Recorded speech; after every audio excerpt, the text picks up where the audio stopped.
Once upon a midnight dreary, while I pondered weak and weary over many a quaint and curious volume of forgotten lore, while I nodded, nearly napping, suddenly there came a tapping, as if of someone gently rapping at my chamber door. "'Tis some visitor," I muttered, tapping at my chamber door. Only this, and nothing more. Distinctly I remember it was in the bleak December, and each separate dying ember wrought its ghost upon the floor. Eagerly I wished the morrow. Vainly I'd sought to borrow from my books a case of sorrow for the lost Lenore, for the rare and radiant maiden whom the angels name Lenore, nameless here forevermore. And the silken, sad, uncertain rustling of each purple curtain filled me with fantastic terrors never felt before, so that now, to still the beating of my heart, I stood repeating, "'Tis some visitor entreating entrance at my chamber door, some late visitor entreating entrance at my chamber door. This it is, and nothing more." Presently my soul grew stronger, hesitating then no longer. "Sir," said I, "or madam, truly your forgiveness I implore. But the fact is I was napping, and so gently you came rapping, and so faintly you came tapping at my chamber door, that I scarce was sure I heard you. Here opened wide the door. Darkness there, and nothing more." Deep into the darkness peering, long I stood there wondering, fearing, doubting, dreaming dreams no mortal ever dared to dream before. But the silence was unbroken, and the stillness gave no token, and the only word there spoken was the whispered word, "Lenore." This I whispered, and an echo murmured back the word, "Lenore." Merely this, and nothing more. Back into the chamber turning, all my soul within me burning, soon I heard a tapping somewhat louder than before. "Surely," said I, "surely that is something at my window lattice. Let me see, then, what thereat is, and the mystery explore. Let my heart be still a moment, and this mystery explore. 'Tis the wind, and nothing more." Open here I flung the shutter, when, with many a flirt and flutter, in there stepped a stately raven of the saintly dates of yore. Not the least obstinance made he, not a minute stopped or stayed he, but with the mane of lord or lady, perched above my chamber door, perched upon a bust of Pallas just above my chamber door, perched and sat, and nothing more. Then this ebony bird beguiling my sad fancy into smiling, but the grave and stern decorum of the countenance it wore. "Though by thy crest be shorn and shaven, thou," I said, "that art no craven, ghastly grim and ancient raven, wandering from the nightly shore, tell me what thy lordly name is on the night's Plutonian shore." Quoth the raven, "Nevermore." Much I marveled this ungainly fowl to hear discourse so plainly, though its answer little meaning, little relevance bore.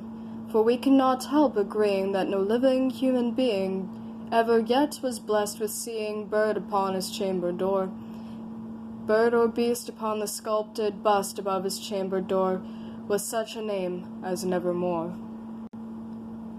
But the raven, sitting lonely on the placid bust, spoke only that one word, as if the soul in that one word he did outpour.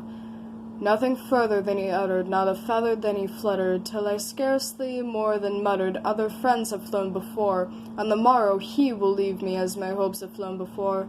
Then the bird said, "Nevermore." "Doubtless," said I, "what it utters is only its stock and store, caught from some unhappy master whom a merciful disaster followed fast and followed faster, till his songs one burden bore, till the dirages of his hope that melancholy bun bore of nevermore." But the raven still beguiling my sad fancy into smiling, straight I wheeled a cushioned seat in front of bird and bust and door. Then upon the velvet sinking, I betook myself into linking fancy unto fancy, thinking what this ominous bird of yore, what this grim, ungainly, ghastly, gaunt, and ominous bird of yore meant in croaking "Nevermore." This I sat engaged in guessing, but no syllable expressing to the fowl whose fiery eyes now burdened into my bosom's core. This and more I sat divining, with my head at ease reclining on the cushion's velvet lining, with that lamplight gloating o'er, but those velvet violet lining with the lamplight gloating o'er, she shall press, nevermore.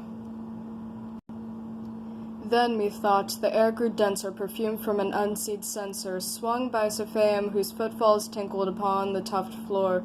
Wretch, I cried, thy God hath lent thee, by these angels he hath sent thee, respite, respite and nepenthe from the memories of Lenore. Quaff, oh quaff this nepenthe, and forget the lost Lenore. Quoth the raven, nevermore. Prophet, said I, thing of evil, prophet still, if bird or devil weareth tempest sent or tempest tossed thee here ashore, desolate yet all indulted, on this desert land enchanted, on this home by horror haunted, tell me truly, I implore, is there, or is there balm in Gilead? Tell me, I implore. Quoth the raven, nevermore.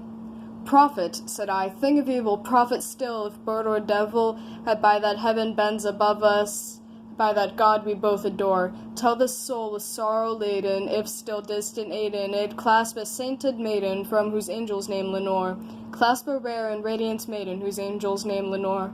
Quoth the raven, nevermore.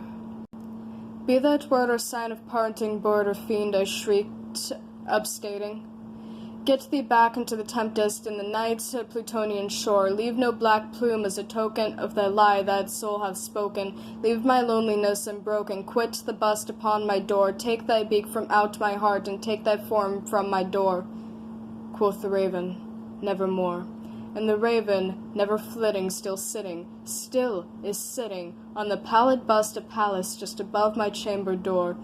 And his eyes have all the seeming of a demon's that is dreaming, and the lamplight o'er him streaming shadows of a shadow on the floor.